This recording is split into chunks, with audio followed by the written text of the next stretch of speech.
Assalamualaikum warahmatullahi wabarakatuh. Alhamdulillah wassalatu wassalamu ala rasulillah wa ala alihi wa sahbihi wa man walah wa la hawla wa la quwwata illa billah. Allahumma ighfir lana wa liwalidina wa limasyayikhina wa liman lahu haqqun alaina wa lil muslimin wal muslimat. Allahumma hdina lima ikhtulifa fihi minal haqqi bi'idnik innaka tahdi man tasha ila siratin mustaqim. Jamaah salat subuh yang dimuliakan Allah Subhanahu wa taala. Alhamdulillah, kita memuji Allah. Kita dimudahkan Allah untuk menghamba kepadanya sampai di hari ini, hari ke-27 sudah nih ya, 23. Kalau anak-anak senangnya cepat selesai dia, ya. Kalau emak-emak juga senang juga bilangnya, cepat dapat THR. Ya, alhamdulillah sudah cair kemarin Senin bilang. Jamaah yang dimuliakan Allah Subhanahu wa taala, kita ingin sedikit menjelaskan dua kaidah yang paling mudah dipahami, yang paling mudah menjadi bekal kita bagi kita umumnya orang-orang awam dalam menjalankan agama kita. Kaidah ini disebutkan oleh para ulama yang disepakati oleh mereka. Kaidah yang pertama adalah al-khuruju minal khilafi mustahab, yaitu keluar dari perselisihan para ulama itu sesuatu yang dianjurkan, sesuatu yang dianjurkan. Dan ini kaidah yang disebutkan oleh Al-Imam An-Nawawi rahimahullahu ta'ala, disebutkan juga Ibn Taimiyah rahimahullahu ta'ala, Imam Al-Qarrafi, dan banyak ulama dari berbagai madhab, ya, dari berbagai madhab.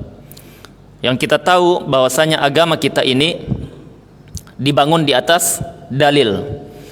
Tidak boleh berbicara agama kecuali dibangun di atas dalil semuanya. Tetapi dalil itu hanya bisa dipahami dengan benar dengan standar yang diakui melalui jalur pemahaman para ulama, yang kemudian mereka ulama-ulama ini dikenal dengan para mujtahid. Dan para mujtahid yang ada ini, madhab mereka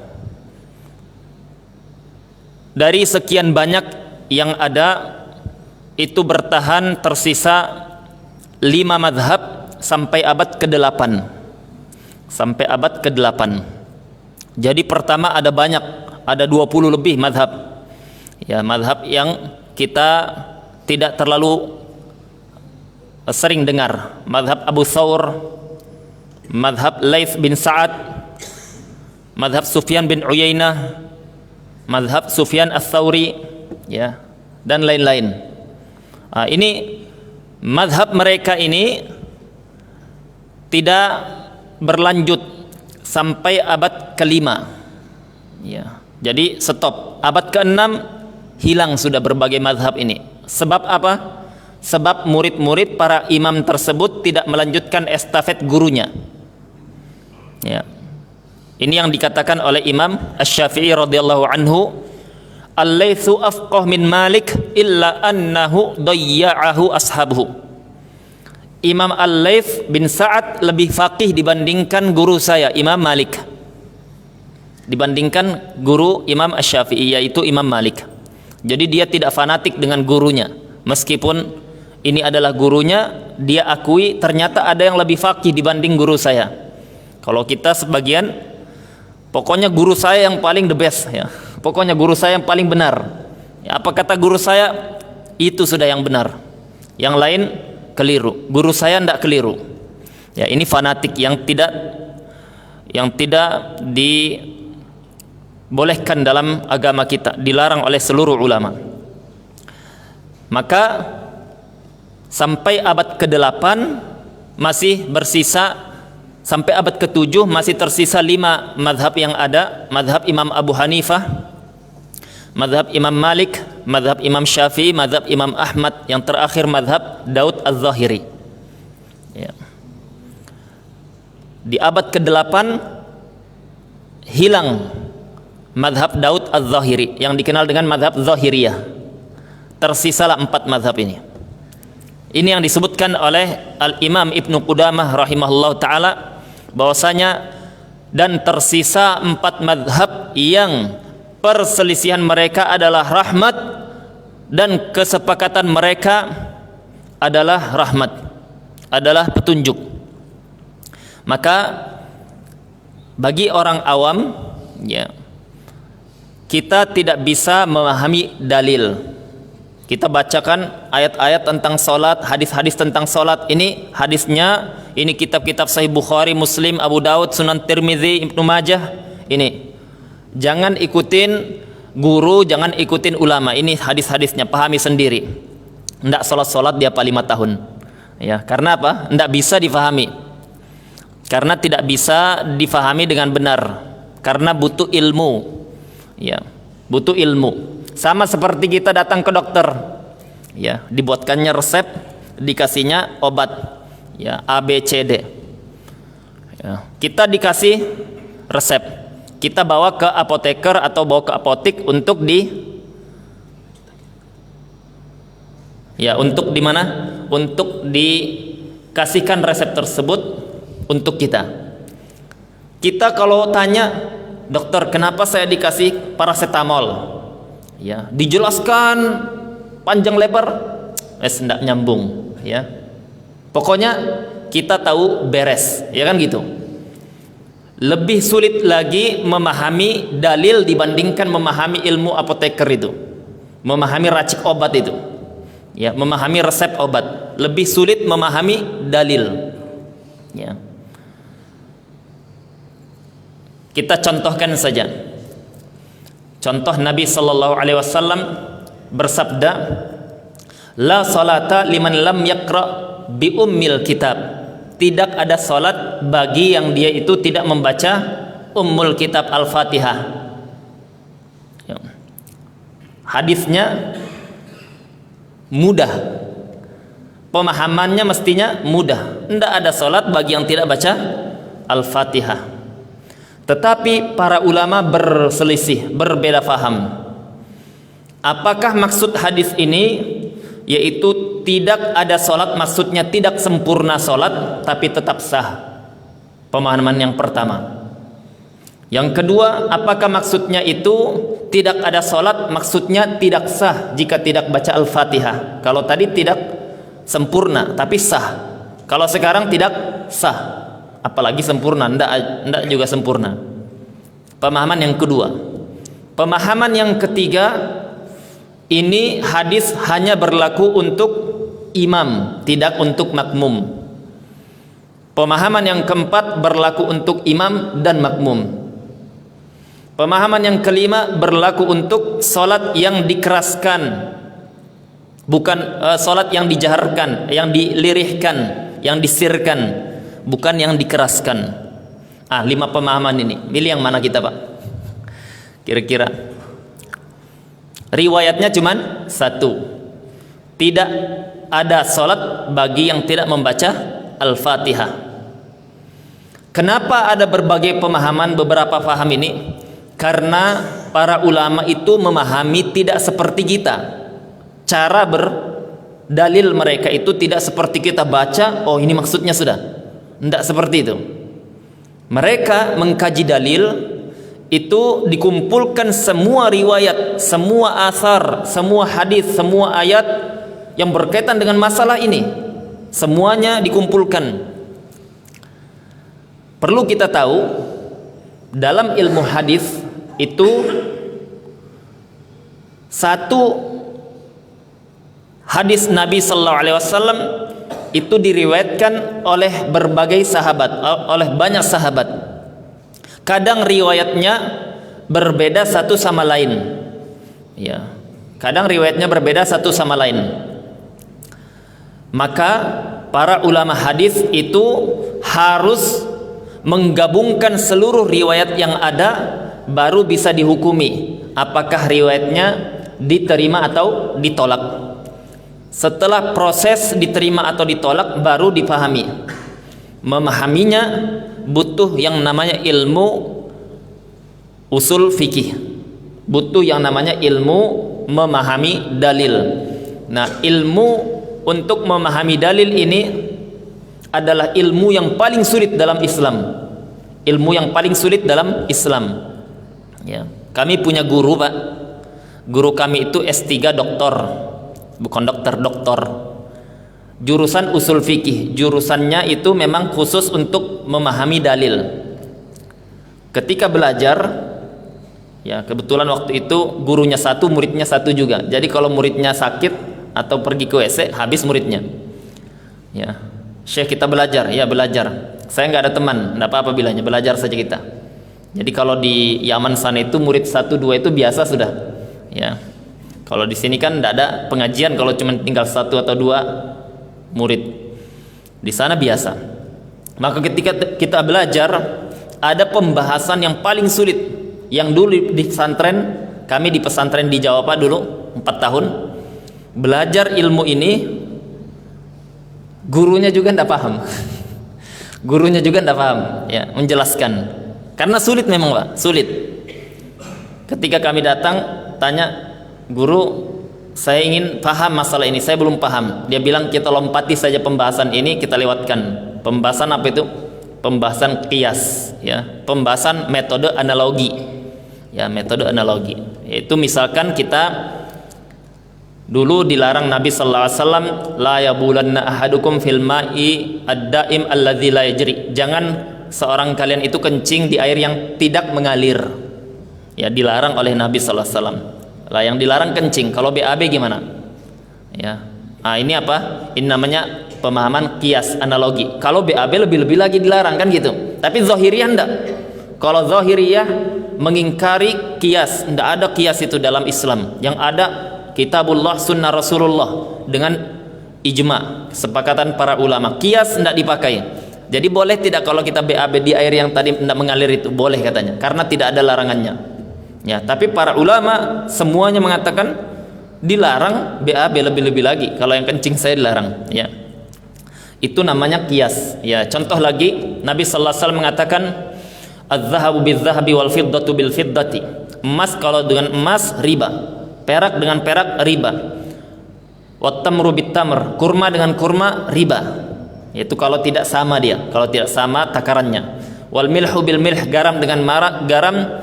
Waz-zabibu biz-zabib, kismis dengan kismis. Ya, ya dan biadin harus kontan. Kalau tidak kontan, telat salah satunya riba dia.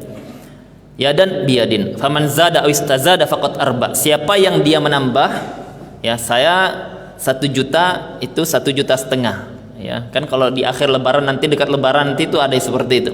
Nggak tahu kalau di sini. Kalau di Jawa banyak jual beli apa, rupiah yang baru, yang 2 ribuan, yang 5 ribuan, yang 10 ribuan, ya ditukar dengan harga lebih mahal untuk keuntungan dia. Ya itu riba. Ya biar tidak riba bagaimana? Biar tidak riba kita bilang, mana 1 juta sini. Ini 1 juta, ini tak kasih 1 juta. Ini 20.000 upah antum, upah jenengan, karena sudah apa? Nyarikan saya uang baru. Itu tidak riba dia. Ya, dalam agama kita semua yang haram ada solusinya, semuanya. Ya, tidak ada yang tidak ada. Ya, selingkuh haram, poligami halal. Itu solusi. Ya. Tadi kalau emas dengan emas, perak dengan perak ada, rupiah tidak ada. Hadisnya tidak ada. Cari sampai mau kiamat tidak ada juga ketemu. Memang tidak ada rupiah itu. Ya. Tapi apa? Dalil kias. Ya, dalil apa? Kias, analogi. Jadi dikiaskan karena mata uang di zaman dulu emas dan perak, zaman sekarang mata uang apapun berlaku hukumnya emas dan perak. Itu namanya kias. Ya, metode analogi. Kami tanya ke guru kami yang doktor ini, kami mau pahami ini kias. Karena dulu di pesantren ustadz kami bilang lompati aja. Saya tidak paham, dia bilang. Ternyata kata guru kami yang dokter tadi, kita lompati juga pembahasannya. Saya juga tidak paham bilangnya. Saya juga tidak paham bilangnya. Kita lompati. Ya. Jadi kami diajar melompat dulu. Ya, diajari cara melompat. Jadi kami penasaran, Pak. Kami pergi ke ibu kota Son'a, ibu kotanya Yaman sana. Kami beli semua kitab apa? Kitab usul fikih yang bicara tentang kias ini. Karena penasaran. Ketemu lagi dengan orang Aljazair, ya. Ketemu, dia tanya, kamu dari mana?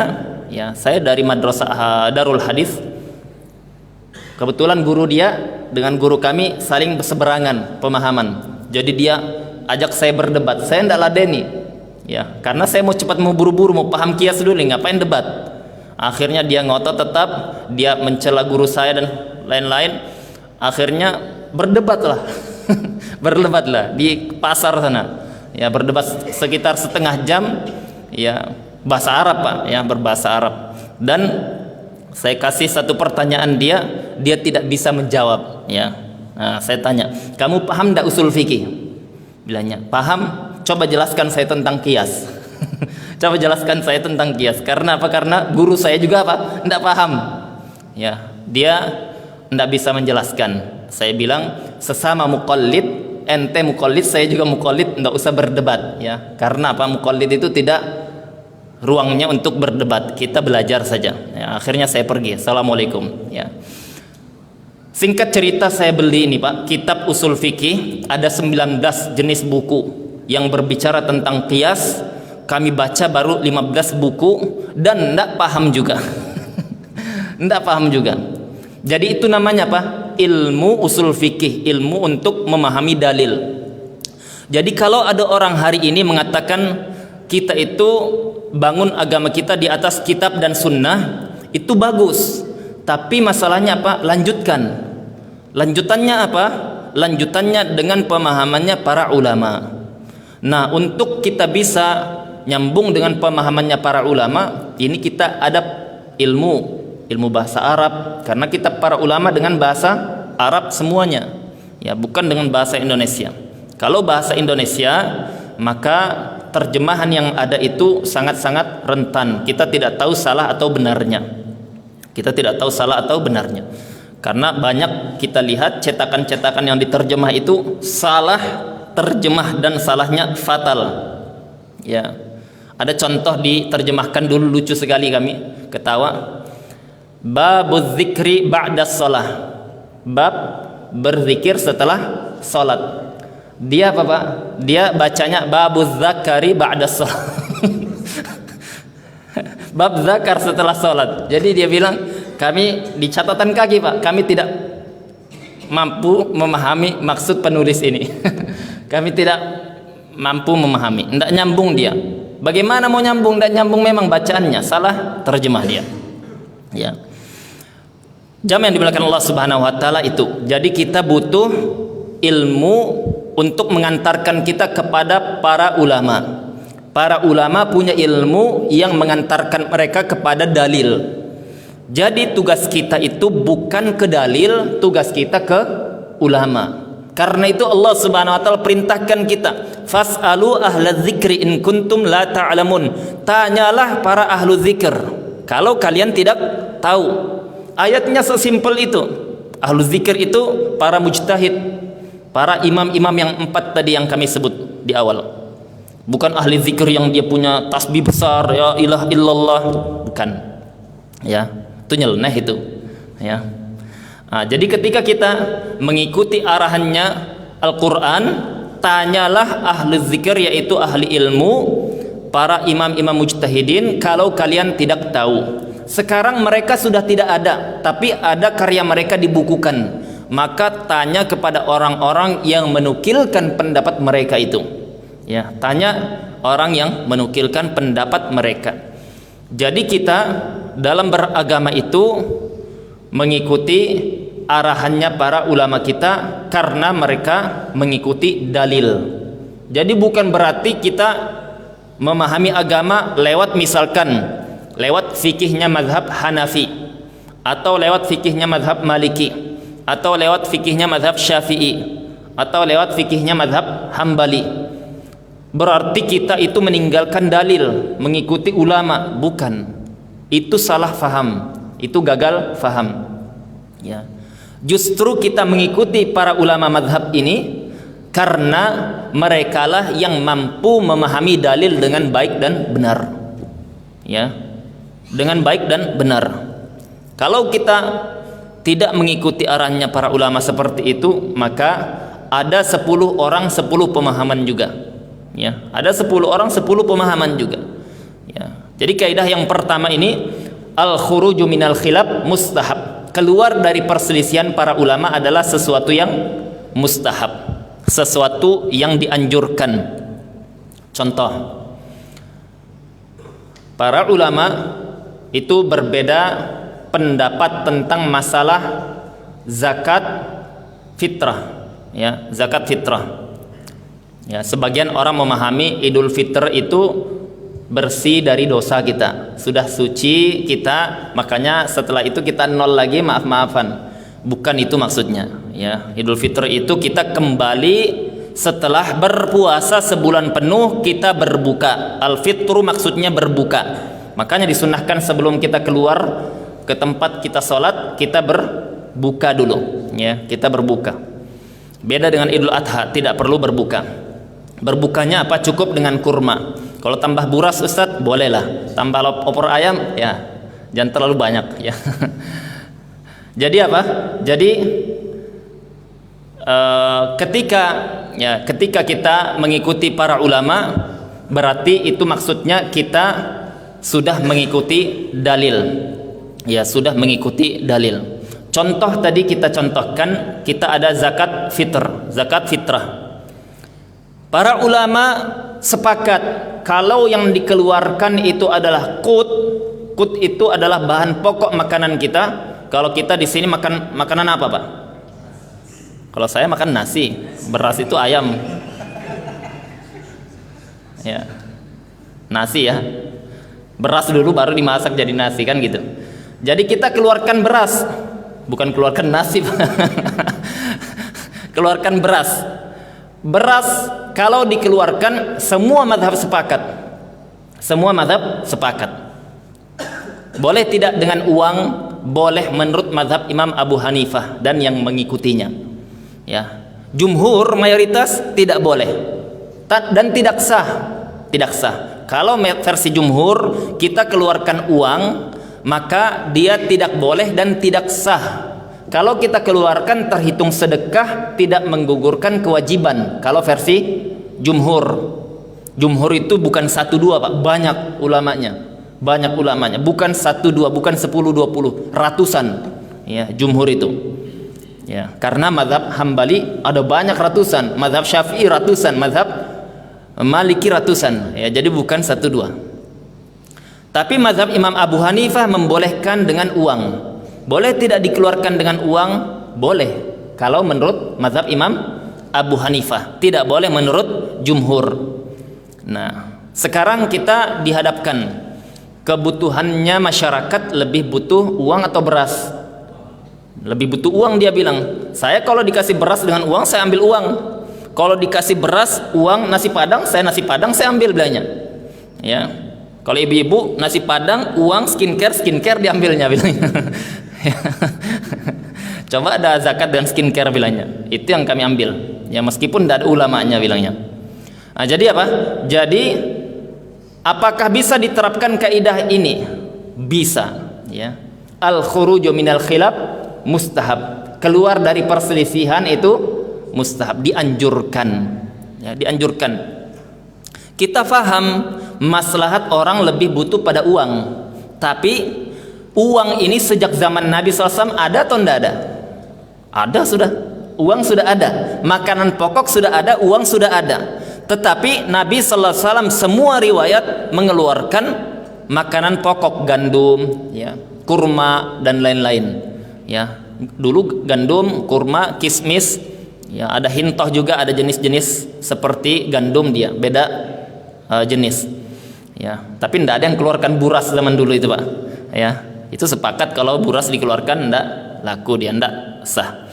Tapi sekarang kita katakan karena para ulama berselisih, kita melakukannya bagaimana bagi kita ini? Apakah kita ikut ini atau itu, kita bingung. Nah, ini kaidah bisa diamalkan, ya. Al khuruju minal khilaf mustahab. Keluar dari perselisihan ulama itu dianjurkan, ya. Keluarkan uang menurut jumhur tidak sah. Keluarkan beras menurut seluruh ulama sah, ya. Nah, jadi kalau kita mengeluarkan yang seperti ini, kita pikirkan maslahat kita, bukan maslahat orang fakir miskin, ya. Keliru kita kalau mikirkan mereka. Karena ini ketika kita keluarkan berupa uang, ya, masalahnya nanti versi jumhur mayoritas ulama tadi tidak sah kita. Ya. Meskipun ada yang mengatakan sah. Untuk kitanya lebih maslahat yang mana? Lebih maslahat keluar dari perselisihan para ulama. Ya. Ada lagi yang masalah baru turunannya. Ini kemarin kami agak-agak blunder juga di sana di Sambaliung ketika menjelaskan masalah ini. Ketika kita mau keluarkan uang boleh tidak? Boleh. Kita tidak boleh apa? Tidak boleh mengingkari perselisihan ulama. Tidak boleh. Karena kita sama-sama bukan ulama. Ya, itu nanti kaidah yang kedua. Kaidah yang kedua, la yunkar al-mukhtalaf fiha. Tidak boleh saling mengingkari masalah yang diperselisihkan ulama. Innamal inkar fil masail mujma' alaih. Yang diingkari itu masalah yang disepakati saja. Kalau disepakati, kita ada yang menyelisih, ini yang menyelisih diingkari. Ya, ini yang menyelisih diingkari. Contoh, ulama membolehkan keluarkan uang. Tidak ada yang membolehkan kalau itu keluarkan berupa nasi padang misalkan. Tidak ada pendapat ulama yang membolehkan keluarkan makanan jadi.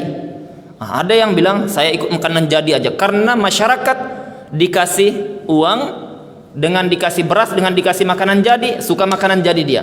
Nah, ini lain lagi nih. Ini diingkari karena apa? Menyelisih seluruh ulama. Kaidah yang pertama, keluar dari perselisihan para ulama mustahab dianjurkan. Kaidah yang kedua, la yunkar masail mukhtalaf fiha. Tidak boleh diingkari masalah yang diperselisihkan ulama. Yang diingkari itu masalah yang disepakati saja. Contoh turunan tadi, ketika kita katakan dia keluarkan berupa uang, apakah boleh yang dia pandangannya tidak sah keluarkan uang diingkarinya itu? Tidak boleh. Tidak boleh. Karena dia mengikuti ulama.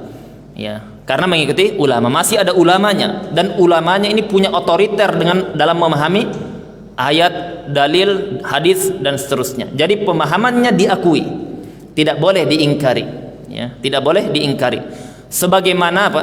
Sebagaimana madhab jumhur tidak bisa mengingkari madhab Imam Abu Hanifah dan maksa dia harus ikut kami, tidak sah uang, tidak boleh.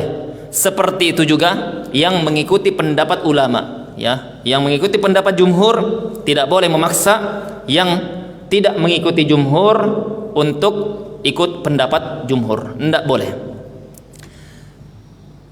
Masalah turunannya sekarang dia pakai uang, ya, uang. Mohon maaf Pak, kalau uang itu kadar berapa sekarang? 40-an ribu atau 50-an ribu? 47 paling tinggi itu. Baik. Nah, ini masalah lagi nih. Ketika para ulama itu mengatakan tidak boleh keluarkan pakai uang, yang boleh hanya mazhab Imam Abu Hanifah. Mazhab Imam Abu Hanifah itu takarannya kalau beras itu sekitar 3,8 kilo. Ya, 3,8 kilo, bukan 2,5 atau 2,7 kilo, bukan. Ya, jadi yang mengatakan keluarkan uang karena itu mazhab Imam Abu Hanifah, maka harus konsisten mengikuti pendapat tersebut. Kadar uang dari 3,8 kilo, bukan dari 2,5 kilo. Ya. Ini didiskon lagi. Ya, keluarkan uang tapi diskon. Ya.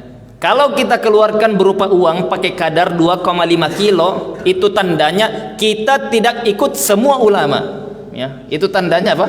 Kita tidak ikutin semua ulama, termasuk Abu Hanifah. Termasuk Imam Abu Hanifah. Jadi kalau kita dihadapkan misalkan Imam Abu Hanifah hadir di sini sholat, ya, Imam kami ini keluarkan uang berupa apa? Beras 2,5 kilo. Dari mana itu 2,5 kilo? Akan boleh keluarkan uang? Iya boleh, tapi kadar saya 3,8 kilo, bukan 2,5 kilo. Di diskon, senang diskon ini orang Berau ini bilangnya. Ya. Jadi apa? Ini tidak sah menurut 4 madhab semuanya. Ya, 4 madhab semuanya. Kalau jumhur jelas tidak sah. Ya, jadi yang kita harapkan hanya madhabnya Abu Hanifah ini tadi. Mazhab Abu Hanifah 3,8 kilo. Coba Pak, misalkan dia anggap 15.000 sekilo atau 14.000 lah. 14.000 kali 3 kilo berapa? Enggak ada. 15.000 lah. 15.000 lah. 15.000 Pak. Kali 3,8 kilo Pak. Siapa ini yang pintar matematikanya? Saya rendah matematika saya Pak. Ya berapa? Sekitar 58.000. Iya, hampir 60.000. Ah itu kadarnya. Itu kadarnya. Jadi kami baca lagi fatwa MUI secara personal kiai-kiainya mengarahkan untuk kemenak ikutin itu, karena kalau tidak sama seperti yang kami bilang tadi, tidak sah menurut semuanya. Ya, tapi lagi-lagi belum diikuti. Ya, belum diikuti. Bagaimana kami Ustaz? Kami ini mau keluarkan beras. Ya, kami ini mau keluarkan berupa uang. Ya, boleh dengan kadar 2,5 kilo tadi, dengan satu saja yang boleh ini sah, biar sah ini, ya agar sah semua yang di masyarakat kita.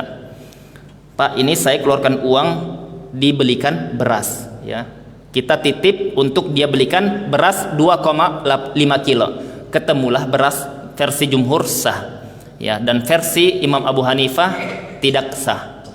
Versi jumhur sah. Kenapa? Karena versi jumhur 2,5 kilo. Versi Imam Abu Hanifah tidak sah kalau 2,5 kilo tadi itu. Ya. Nah, ini mengikuti arahannya para ulama. Seperti itu berfikih yang benar. Ya, seperti itu berfikih yang benar. Tapi kalau kita mau selamat, ya kita apa? Keluarkan beras, kita lebihkan, ya kita lebihkan, jangan 2,5 kilo, ya ambil yang banyak, 3,5 kilo, 3,8 kilo. Kalau kita mau hati-hati atau seluruh pendapat benar. Tapi kalau kita mau 2,5 kilo, 2,7 kilo, silahkan. Versi jumhur sudah sah. Kalau ada yang menjaga jadi amil atau UPZ atau semisalnya, tugasnya menjelaskan, Pak, ya ini angka 40.000 sekian itu kalau mau dibelikan beras kami belikan, tapi kalau mau dikeluarkan berupa uang, hendak dititipkan untuk beli beras, maka ikuti angka 3,8 kilo, ya. Oh saya sudah ikuti ini aja lah. Nah sudah, kita sudah jelaskan, kemenak yang tanggung jawab nanti, ya kemenak yang tanggung jawab, ya. Nah kita tidak setanggung jawab kita, ya tugas kita menjelaskan.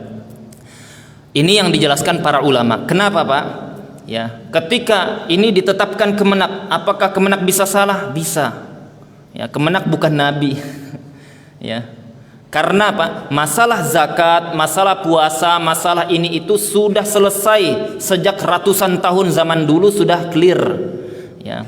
Kalau kami malah ada mutnya Pak. Mut itu apa? Yang takaran mut yang untuk menimbang kadar beras. Berapa sih di zaman Nabi sallallahu alaihi wasallam dulu itu kita punya mut nabawi namanya, punya sanad tersambung sampai Rasul sallallahu alaihi wasallam. Kalau dihitung ketemunya 2,4 kilo, ya, ketemunya 2,4 kilo. Para ulama mengambil 2,5 kehati-hatian tadi. Nah, ini contoh masalah dua kaidah yang bisa kita amalkan, yaitu keluar dari perselisihan para ulama, mustahab, dianjurkan untuk kebaikan agama kita. Yang kedua, tidak boleh saling ingkar dalam masalah yang diperselisihkan. Yang diingkari itu masalah yang disepakati saja. Kalau kita saling mengingkari, banyak nanti yang diingkari. Ya, masalah-masalah cadar wajib. Oh, kita tidak wajib, beingkar-ingkaran. Ya, isbal tidak boleh, haram. Yang lain membolehkan. Maka saling mengingkari nanti.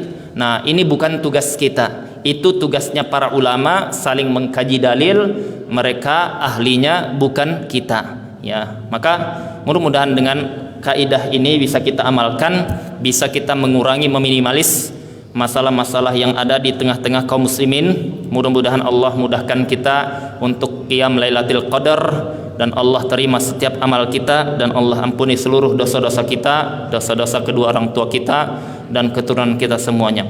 Ini yang bisa kami sampaikan. Kita tutup dengan doa kafaratul majelis. Subhanakallahumma wa bihamdika asyhadu an la ilaha illa anta astaghfiruka wa atubu ilaik. Assalamualaikum warahmatullahi wabarakatuh.